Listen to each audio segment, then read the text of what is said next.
नमस्कार, मैं रवि पंत। आज के वीडियो में हम डिस्कस करेंगे टेक्निकल एनालिसिस। हमने पीछे बहुत सारे वीडियोस फंडामेंटल एनालिसिस के ऊपर बताए। आज हम टेक्निकल एनालिसिस के ऊपर अपना वीडियो बना रहे हैं। देखिए, स्टॉक मार्केट में जब हम स्टडी कर रहे होते हैं, स्टॉक एनालिसिस कर रहे होते हैं, तो उस टाइम पर फंडामेंटल एनालिसिस और टेक्निकल एनालिसिस दोनों अपने अपने रेलेवेंट रोल प्ले करते हैं।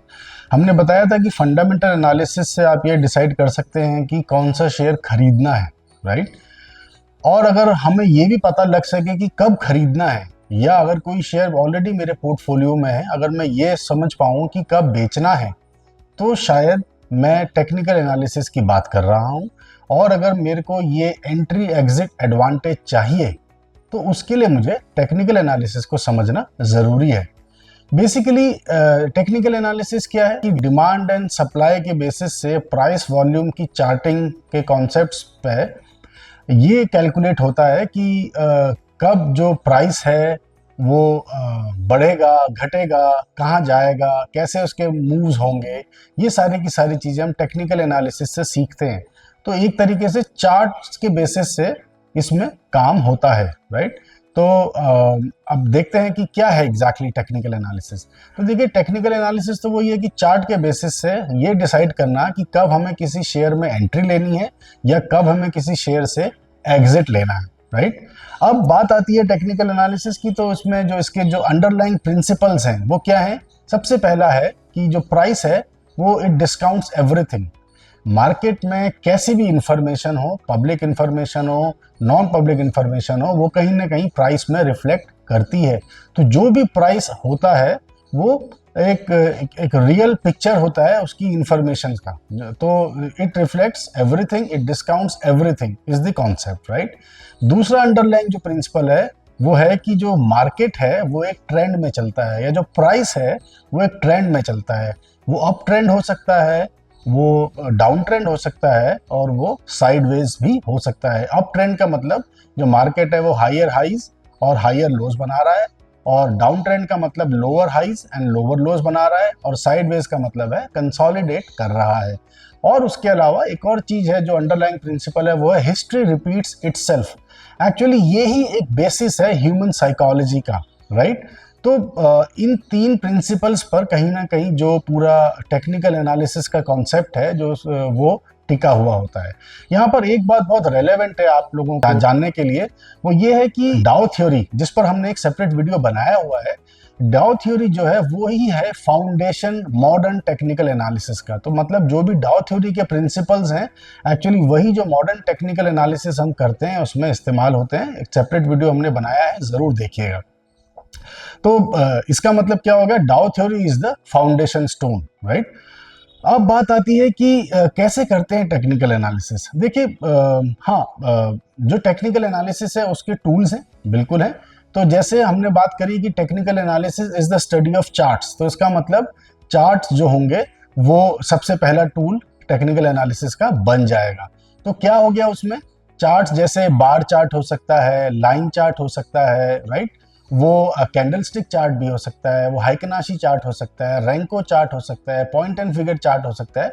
डिपेंड करता है कि आप किस तरीके के चार्ट के साथ कंफर्टेबल है, या आप कौन सी जो कॉन्सेप्ट है उसको फॉलो करते हैं, और अकॉर्डिंगली आप अपने जो चार्ट्स हैं वो क्रिएट करते हैं, राइट। आज के टाइम पर ऑब्वियसली सॉफ्टवेयर अवेलेबल है, तो आपको कम से कम खुद से क्रिएट नहीं करना पड़ता, आपको जो चार्ट है वो सॉफ्टवेयर के थ्रू मिल जाता है। दूसरा इंपॉर्टेंट एस्पेक्ट होता है टाइम फ्रेम। देखिए, टाइम फ्रेम भी बहुत इंपॉर्टेंट है, और टाइम की वैल्यू है हम सब जानते हैं, यहाँ पर भी वो रिफ्लेक्ट होती है। टाइम फ्रेम का मतलब है कि आप मंथली टाइम फ्रेम का चार्ट देख रहे हैं, या आप वीकली टाइम फ्रेम का चार्ट देख रहे हैं, आप डेली टाइम फ्रेम का चार्ट देख रहे हैं, या फिर आप इंट्राडे लेवल्स पर चार्ट देख रहे हैं, 10 मिनट का चार्ट, 5 मिनट का चार्ट, 75 मिनट का चार्ट, 60 मिनट का चार्ट। ये सारे के सारे जो टाइम फ्रेम्स हैं ये भी एक तरीके का टूल होते हैं। जब हम इंट्राडे की बात करते हैं, अगेन हम लोग इंट्राडे को प्रमोट नहीं करते, लेकिन अगर इंट्राडे चार्ट्स की बात होती है तो नॉर्मली 2 मिनट का चार्ट, 5 मिनट का चार्ट, 10 मिनट का चार्ट, आधे घंटे का चार्ट, इस तरीके के चार्ट देखे जाते हैं।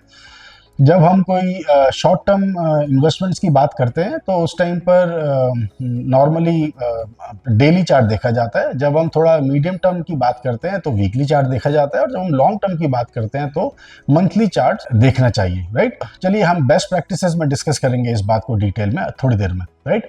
अब बात आती है कि इसके अलावा क्या होते हैं, इंडिकेटर्स एंड पैटर्न्स होते हैं या ऑसिलेटर्स होते हैं, राइट। इंडिकेटर्स यानी जैसे आपका ट्रेंड इंडिकेटर, ट्रेंड इंडिकेटर ये बताता है कि ट्रेंड किस साइड है, क्या वो अप ट्रेंड है, वो डाउन ट्रेंड है, या वो साइडवेज है। उस तरीके के जो इंडिकेटर्स होते हैं वो बताते हैं ट्रेंड को, जैसे मूविंग एवरेज का एग्जांपल हो सकता है। फिर मोमेंटम इंडिकेटर्स होते हैं, वो बताते हैं कि क्या किसी शेयर में या इंडेक्स में इस समय पे मोमेंटम है, यानी उसमें वो जोश है कि वो अपना जो अगर वो अप ट्रेंड में है, बढ़ रहा है तो वो बढ़ता रहे, या वो गिर रहा है तो किस जोश, मतलब उसमें कितनी पावर है, वो हो गए मोमेंटम इंडिकेटर्स, राइट। तो जैसे सीएमओ एक इंडिकेटर है जो नॉर्मली मोमेंटम इंडिकेटर की डेफिनेशन में आता है। बहुत सारे इंडिकेटर्स हैं, मैं सिर्फ एक इलस्ट्रेशन दे रहा हूँ जिससे आपको समझ में आए कि कितने तरीके के इंडिकेटर्स होते हैं। फिर आपके पास वोलेटिलिटी इंडिकेटर होता है जो बताता है मार्केट में क्या वोलेटिलिटी है। जैसे हमने वो बात करी, विक्स भी एक तरह की जो इंडियन मार्केट का इंडिकेटर है, वोलेटिलिटी इंडेक्स बोलते हैं, राइट। तो वॉलेटिलिटी इंडिकेटर्स होते हैं, जैसे ये तो इंडेक्स का वॉलेटिलिटी इंडेक्स है, ऐसी वॉलेटिलिटी इंडिकेटर इंडिविजुअल स्टॉक्स के लिए भी होते हैं, राइट। फिर उसी तरीके से आता है वॉल्यूम इंडिकेटर्स। वॉल्यूम इंडिकेटर्स ये बताते हैं कि कितना वॉल्यूम है। वॉल्यूम, देखिए एक चीज इंपॉर्टेंट है, वॉल्यूम सबसे इंपॉर्टेंट एस्पेक्ट है, और वॉल्यूम कंफर्म करता है प्राइस एक्शन को। कहने का मतलब है वॉल्यूम सबसे ज्यादा इंपॉर्टेंट रोल प्ले करता है other than price technical analysis में। इसको ऐसे समझे कि अगर शेयर प्राइस बढ़ गया अचानक से और उसमें वॉल्यूम नहीं है तो वो फॉल्स मूव हो सकता है। लेकिन अगर कोई शेयर प्राइस बढ़ा, किसी शेयर का प्राइस बढ़ गया और ब्रेकआउट भी आया और साथ में वॉल्यूम भी है, इसका मतलब बहुत जेन्युइन मूव हो सकता है। तो इसीलिए वॉल्यूम की कंफर्मेशन बहुत इंपॉर्टेंट होती है। और उसी तरीके से वॉल्यूम इंडिकेटर्स होते हैं जो बताते हैं कि कितना इस समय वॉल्यूम, मतलब कितना बाइंग सेलिंग, कितना ट्रेडिंग जो है वो किसी पर्टिकुलर शेयर में चल रही है, ये वॉल्यूम इंडिकेटर से पता लगता है। उसके अलावा कंटिन्यूएशन पैटर्न्स होते हैं, मतलब सपोज कोई शेयर अप ट्रेंड में है तो कोई शेयर स्ट्रेट लाइन में नहीं बढ़ता है, वो पहले थोड़ा ऊपर बढ़ता है, फिर थोड़ा रिलैक्स करता है, थोड़ा पुल बैक आता है, फिर ऊपर बढ़ता है, फिर रिलैक्स करता है। तो जब वो जैसे सपोज वो ऊपर बढ़ा, फिर वो थोड़ा पुल बैक आया, पुल बैक के बाद जब वो वापस से बढ़ने की तैयारी करता है, उसको हम बोलते हैं कंटिन्यूएशन पैटर्न्स। तो कंटिन्यूएशन पैटर्न्स होते हैं जैसे फ्लैग का बनना, या फिर असेंडिंग ट्रायंगल या डिसेंडिंग ट्रायंगल्स। इस तरीके से जो होते हैं वो कंटिन्यूएशन पैटर्न्स की बात होती है। मतलब अगेन ये पैटर्न्स हैं, ये जब आप चार्ट फ्रेम करते हैं उस टाइम पर आपको ये पैटर्न्स दिखते हैं। ये जैसे जैसे आप प्रैक्टिस करेंगे आपको समझ में आने लगेगा कि कैसे ये पैटर्न्स बनते हैं। हम अपने सेपरेट वीडियोस भी बनाएंगे जिसमें हम इन सारे इंडिकेटर्स को और डिटेल में भी डिस्कस करेंगे, राइट। उसी तरीके से रिवर्सल पैटर्न्स होते हैं। मान लीजिए कि कोई शेयर डाउन ट्रेंड में था, तो रिवर्सल पैटर्न ये बताता है कि अब ये डाउन ट्रेंड जो है बहुत जल्दी खत्म होने वाला है, राइट। जैसे for example inverse head and shoulder pattern बन जाता है, राइट।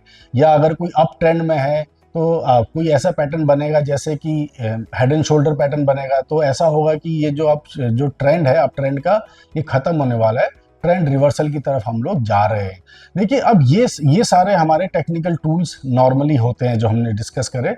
इन टूल्स को एनालाइज करना, इंटरप्रेट करना बहुत इंपॉर्टेंट है, और जितना आप बेटर इसको एनालाइज कर पाएंगे, इंटरप्रेट कर पाएंगे, उतना बेहतर आप बेसिकली अपना रिजल्ट निकाल पाएंगे। यानी उतना बेहतर आप उस चार्ट को समझ पाएंगे, उतना बेहतर आपको ये एक अपना कॉन्सेप्ट क्रिएट कर पाएंगे कि आपको बाय सेल करना है कि नहीं करना है, पार्टिसिपेट करना भी है कि नहीं करना है, राइट।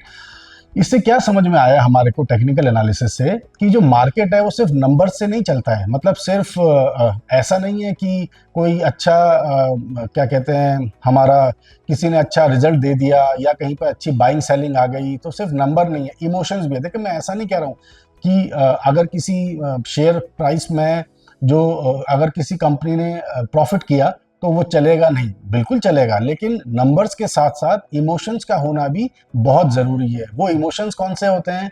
वो या तो ग्रीड हो सकती है, या वो फियर हो सकता है, या वो होप हो सकती है, राइट।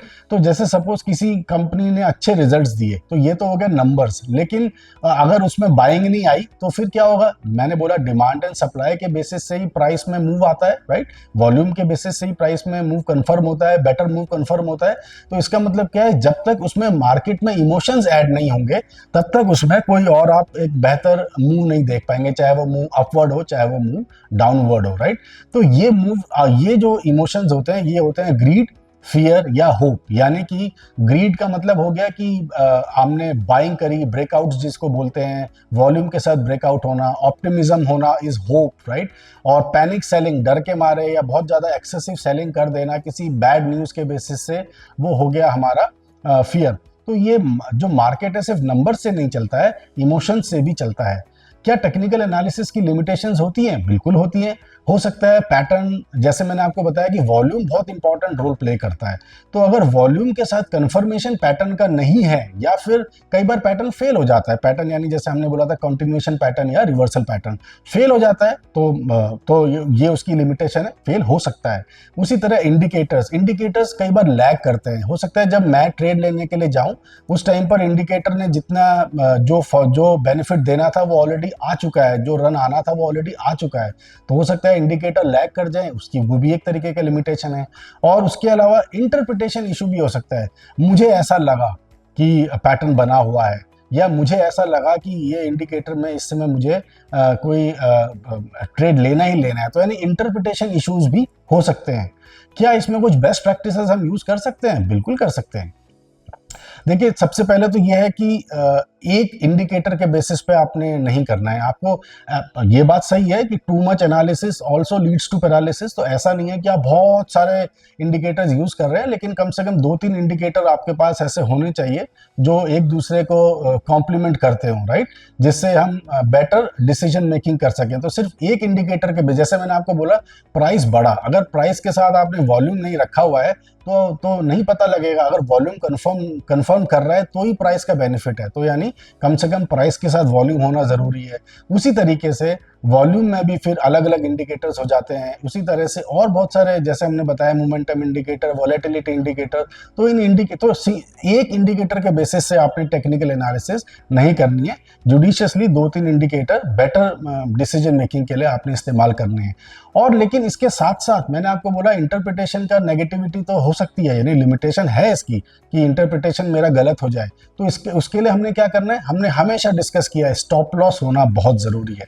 अपने ट्रेड्स में स्टॉप लॉस लगाएं और साथ ही टारगेट भी रखें। देखिए, आपको दो ही काम, टेक्निकल एनालिसिस आपको दो चीजों के लिए हेल्प करता है। पहला, वो आपको हेल्प करता है टू रिफाइन योर एंट्री, और दूसरा वो आपको हेल्प करता है टू डिफाइन योर टारगेट और साथ साथ स्टॉप लॉस भी। तो आप बेस्ट प्रैक्टिसेस में अपने स्टॉप लॉस को भी ध्यान रखें, अपने टारगेट को भी जरूर ध्यान रखें, राइट। उसके बाद और कुछ बेस्ट प्रैक्टिस, यस, जो भी आप स्ट्रेटेजी बनाते हैं उसको बैक टेस्ट जरूर करें, बहुत इंपॉर्टेंट है। मतलब बिना बैक टेस्ट करे आप अपनी स्ट्रेटेजी को इंप्लीमेंट ना करें, उसके बेसिस से ट्रेड ना लें। या फिर अगर आपको ऐसा लगता है कि आप बैक टेस्ट नहीं कर पा रहे हैं, लाइव एनवायरनमेंट में ही आपने कुछ करना है, वैसे मैं सजेस्ट नहीं करूंगा। उस केस में 1-2 छोटी सी क्वांटिटी, 1 शेयर 2 शेयर के साथ आप कुछ दिनों तक उसमें जो है वो लाइव स्ट्रेटेजी टेस्ट कर सकते हैं। वैसे आजकल सॉफ्टवेयर इतने सारे हैं कि आपको बैक टेस्टिंग की फैसिलिटी अवेलेबल होती है। अच्छा, उसके अलावा जो हम टाइम फ्रेम्स की बात कर रहे थे, उनका जुडिशियस यूज भी होना चाहिए। टाइम फ्रेम जैसे मैंने आपको बताया, monthly time frame, weekly time frame. तो जो नॉर्मल प्रोसेस है वो ये है कि बड़ा टाइम फ्रेम के ट्रेंड बताता है और छोटे टाइम फ्रेम में आपको एंट्री लेनी चाहिए, यही कॉन्सेप्ट है। और उसके अलावा बिल्कुल जो है कि आपको अपना सेक्टर और आपका जो मार्केट है उसका एनालिसिस करना भी बहुत ज़रूरी है, उसका अलाइनमेंट होना भी बहुत ज़रूरी है। ये सारे के सारे एस्पेक्ट जो हैं वो टेक्निकल एनालिसिस में इंपॉर्टेंट हैं। और लेकिन ये बात भी ज़रूर याद रखने वाली है कि टेक्निकल एनालिसिस की जो फाउंडेशन है वो डाउ थ्योरी है, और उसके लिए हम एक सेपरेट वीडियो लेकर आए हैं, ज़रूर देखिएगा। And I hope we made sense. और जहाँ तक बात रही टेक्निकल एनालिसिस के डिफरेंट एंगल्स की, हम उनसे रिलेटेड और वीडियोस भी आपके लिए लाते रहेंगे। तब तक के लिए keep watching my channel and enjoy, take care, bye.